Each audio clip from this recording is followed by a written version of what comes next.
Senhoras e senhores telespectadores da TV Otimista, senhoras e senhores internautas do blog do Edson Silva, estamos começando o nosso programa dizendo que ficou para hoje, no Senado, a votação da PEC, proposta de emenda constitucional, que limita a liberdade individual de ministros das Cortes Superiores da Justiça, Supremo Tribunal Federal, STJ e outros, no respeito à concessão de medidas liminares, pedido de vistas e outras coisas. Esta votação da PEC deveria ter acontecido ontem, mas ficou por algumas dificuldades para hoje. Amanda. Olá, Edson. Olá, internautas do blog Edson Silva. A votação em 2 turnos da PEC que limita decisões monocráticas, ou seja, individuais, e pedidos de vistas no Supremo Tribunal Federal e outros tribunais ficou para esta quarta-feira, 22, após a aprovação de um calendário especial e sugestão do presidente do Senado, Rodrigo Pacheco. A proposta poderia ter sido votada em primeiro turno na terça-feira, 21, mas seriam necessárias outras 3 sessões para a votação em segundo turno.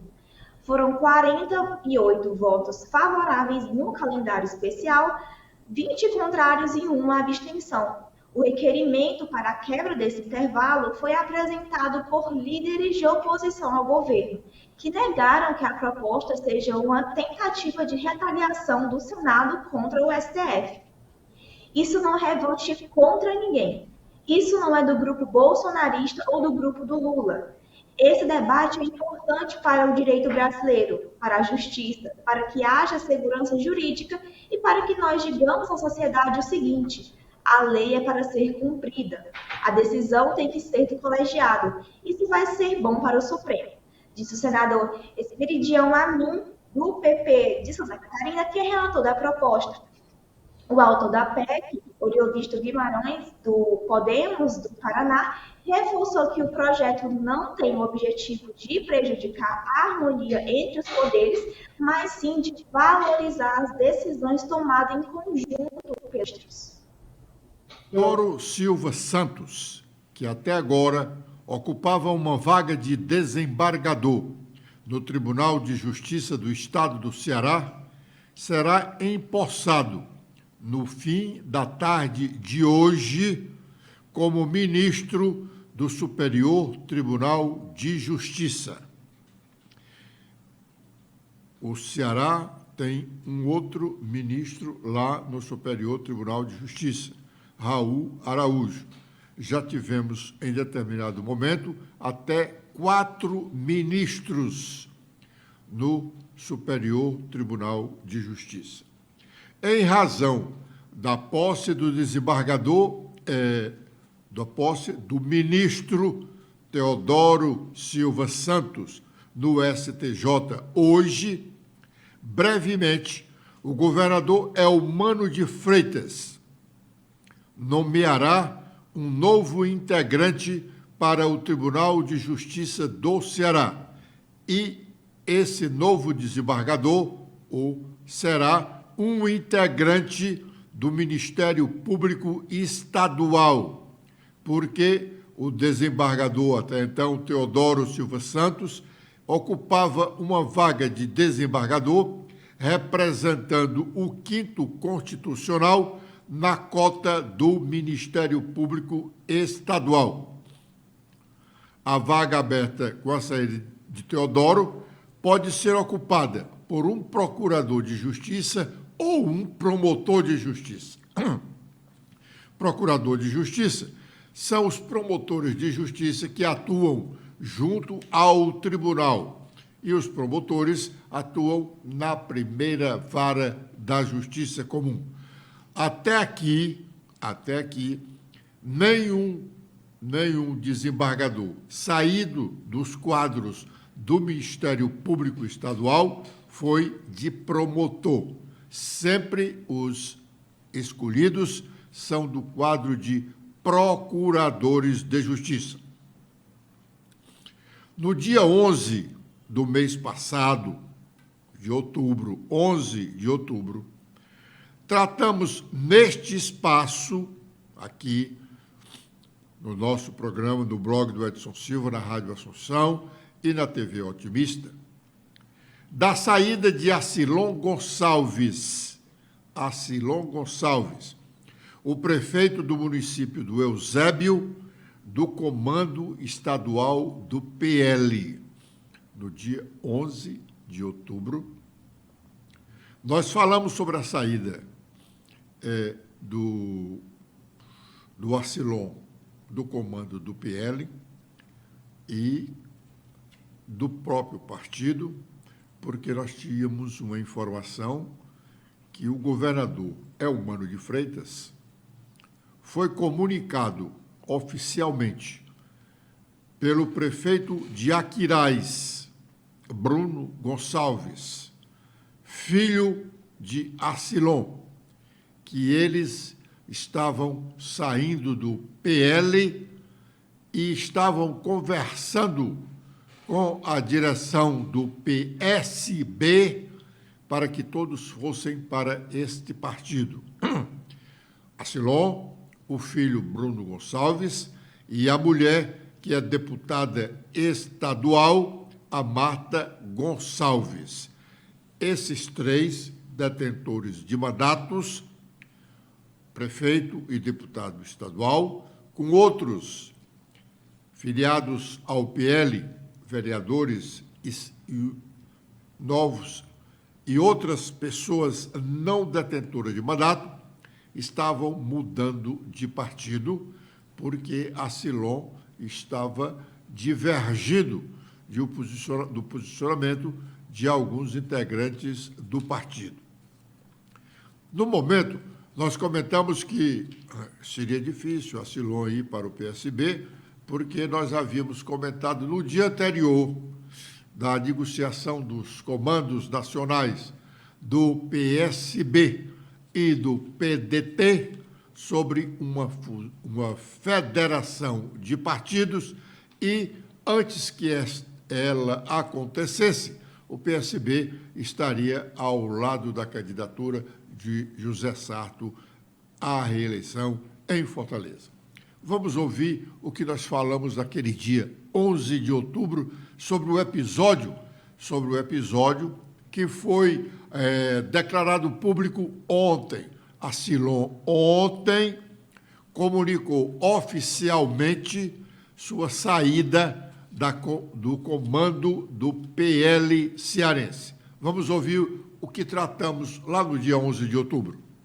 Acilon Gonçalves e Bruno Gonçalves, pai e filho, juntamente com a deputada estadual Marta Gonçalves, mulher de Acilon e mãe de Bruno Gonçalves, estão deixando o PL, partido do Bolsonaro, mesmo Acilon sendo o presidente estadual da agremiação e acertando, eles dois, Acilon e Bruno, estão acertando os detalhes de seus ingressos, juntamente com a deputada Marta, do PSB. Acilon sentiu a perda de força do partido, hoje parcialmente dominado pelo ex-presidente Jair Bolsonaro, cujos principais aliados no Ceará são os deputados federais André Fernandes e Dr. Jaziel, e os deputados estaduais Carmelo Neto e Silvana Oliveira. Acilon, Bruno e Marta querem estar próximo do governo, do Estado. O governador é o Mano de Freitas, do PT. Eles querem ter apoio Acilon para eleger o seu sucessor e Bruno para ser reeleito com o apoio do PT. Mas forças adversárias deles, lá nos respectivos municípios, Eusébio e Aquiraz, já entraram em ação para evitar que eles tenham o apoio do PT para os seus interesses políticos dos dois municípios da região metropolitana de Fortaleza. Ademais, com essa matéria que nós demos, aliás, demos ontem já, do entendimento entre os presidentes nacionais do PDT e do PT e do PSB. PSB, o Carlos Siqueira, e do PDT, o Carlos Lupe. Eles negociam a formação de uma federação para as eleições de 2026, mas resolveram antecipar essas negociações para acordarem alianças nas eleições municipais do próximo ano.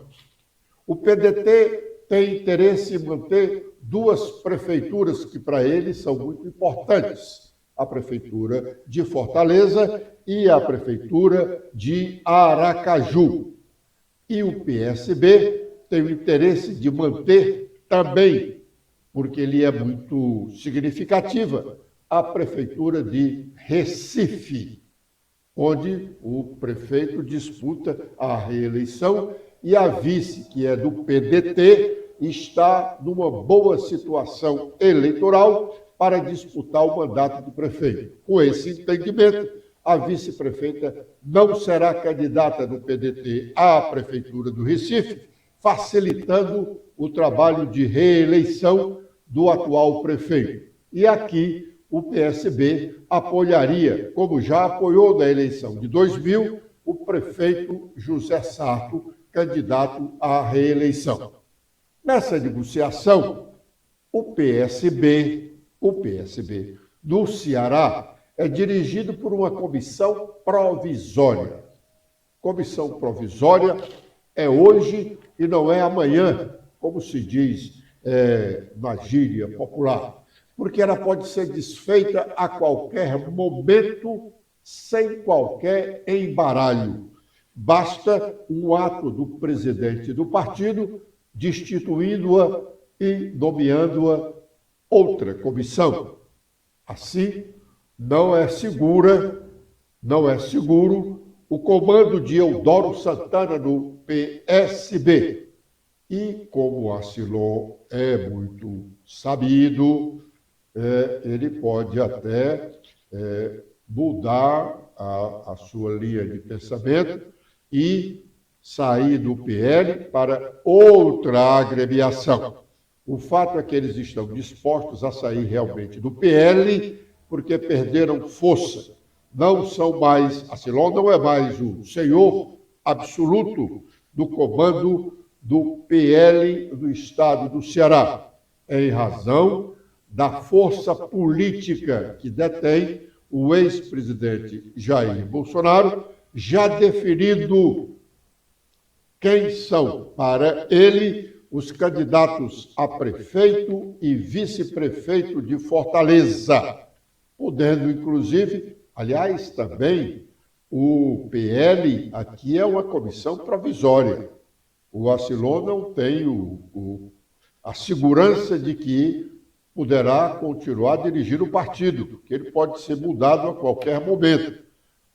A última nomeação dele, a última indicação para ele presidir essa comissão provisória saiu em meio a uma grande onda de especulação de que não seria mais ele o presidente do partido. Acabou sendo porque prevaleceu a força do Valdemar, atual presidente nacional do partido. Muito bem, nós repetimos esse comentário até para dizermos que naquele momento, em 11 de outubro, nós não estávamos fazendo exercício de futurologia. né? Nós estávamos comentando uma informação que nós tínhamos, uma informação, como sempre, graças a Deus, nós temos boas fontes, informações fidedignas. O governador Elmano havia sido informado dessa posição de Acilon. O acréscimo em relação ao PSB, nós fizemos em relação dos outros interesses que tem o partido aqui. Bom, nós vamos fazer um intervalo e já estaremos de volta com a sequência do nosso programa.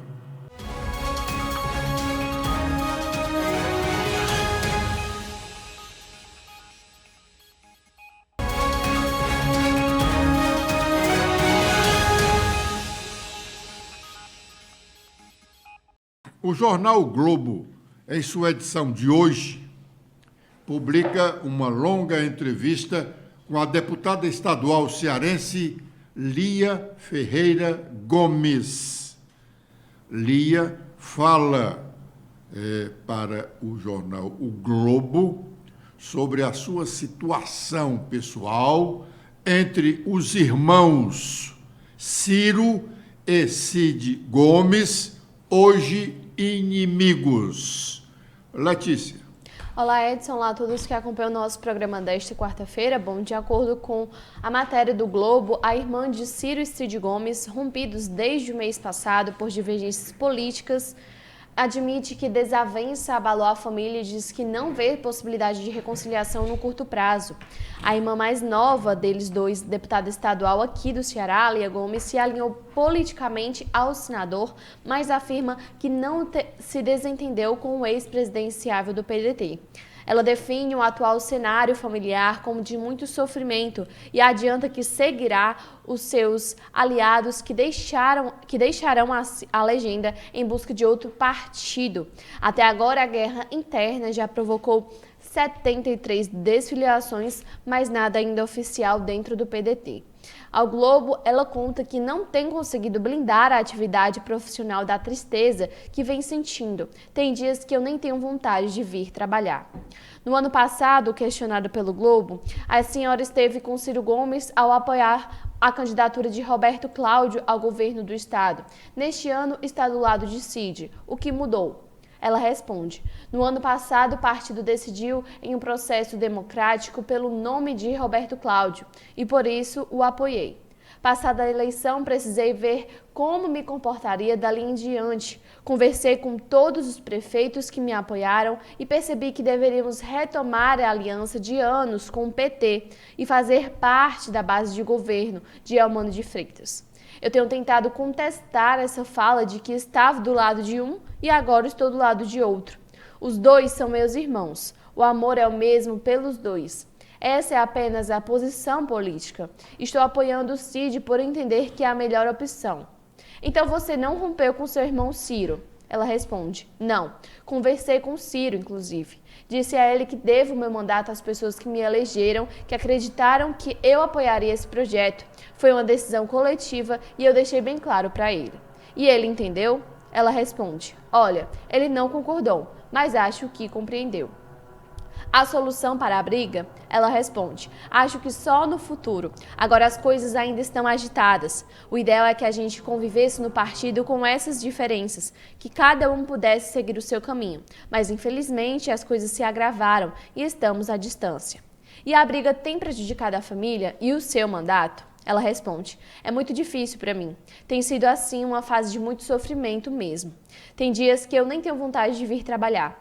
Quando tem uma briga dessa dentro da nossa família é complicado, mas quando isso é exposto para o mundo, falar e discutir fica ainda mais difícil. Sou muito discreta, não gosto de me expor, afeto o meu emocional, a gente não deixa a tristeza em casa quando tem que trabalhar.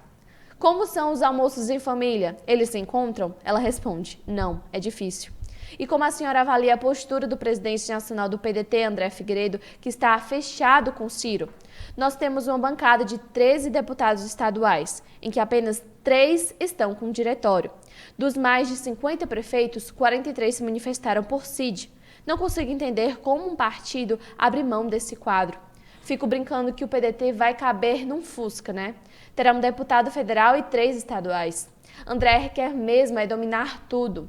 uma minoria de 20% impõe suas vontades em cima da maioria, é completamente autoritário. E como vê a postura do Ciro diante desse quadro? Ela responde, ele só apoia. O Ciro foi muito machucado mentalmente pelas pessoas do PT. A campanha foi pesada no ano passado. Ele foi equiparado ao fascismo, pintado como um apoiador de Bolsonaro. Ele não consegue imaginar um cenário em que se alia ao PT por tudo o que aconteceu. Foi uma frustração muito grande. Acha que ele cometeu excessos na campanha? Ela diz, não. Acredito que todas as críticas dele foram pertinentes. Não teve desrespeito, tinha concepções diferentes para o país, mas não vi nada demais. Ele foi tão ou mais crítico com Bolsonaro, né?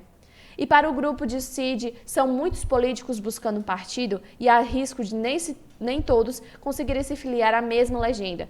Essa migração, no seu caso, como seguirá? A minha preferência é no PSB, mas é uma decisão que cabe ao Cid. Nós temos nos reunido semanalmente e sempre tomamos as decisões ouvindo todo mundo. Tem planos políticos para além da Assembleia? Ela diz, sempre me perguntam na minha cidade, Sobral, se irei ser candidata a prefeita. Meu irmão, Ivo Gomes, é prefeito. Irmão não pode suceder irmão. Claro que é um sonho, mas é algo mais para frente. Bom, nessa entrevista, a deputada mostra realmente que está sentida, está sofrendo. Mas nós vamos fazer um rápido intervalo e já estaremos de volta com a última parte do nosso programa de hoje.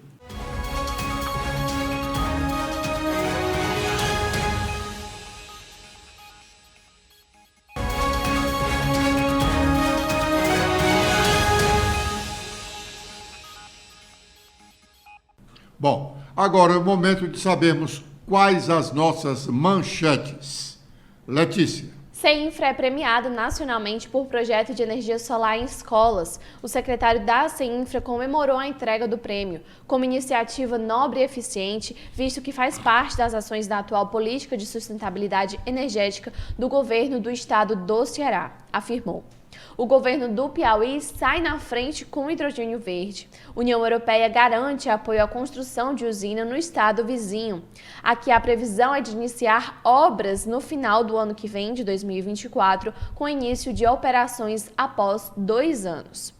O governo brasileiro confirma essa construção de usina no estado do Piauí. Segundo o presidente da União Europeia, Úrsula, ela será instalada no litoral do estado aqui vizinho, na zona de exportação de Parnaíba. E este anúncio faz parte da expansão de projetos dentro do Programa Nacional de Hidrogênio, liderado pelo Ministério de Minas e Energia. Com os destaques nacionais, iniciando pelo Estadão, temos a principal manchete: quanto cresceria o PIB do Brasil com mais ensino técnico? Um estudo inédito revela a potência dessa mudança. O trabalho de pesquisadores do INSPER mostra elevação de produtividade quando se aumenta vagas na educação profissional e também tecnológica. Hoje, somente 20% dos alunos do Brasil conseguem ingressar nessa modalidade. Agora, de acordo com as notícias do Globo, temos em principal manchete sobre jovens e maiores de 50 anos. A Câmara Federal aprova um projeto que permite contrato temporário de CLT. E presidente da Vale, da Petrobras e do BNDES debatem transição energética e neoindustrialização. Com as últimas da Folha de São Paulo, temos que o desemprego cai em apenas 3 estados no terceiro trimestre. A desocupação fica estável em 23 unidades da federação e apenas o estado de Roraima registra um crescimento, de acordo com dados do IBGE. Bom, agradecendo a honrosa audiência de todos os nossos telespectadores e ouvintes, estamos encerrando o nosso programa de hoje, prometendo estar de volta amanhã com a proteção de Deus. Letícia. Eu também faço meus agradecimentos a todos que acompanharam o nosso programa de hoje. Espero revê-los amanhã. Até lá!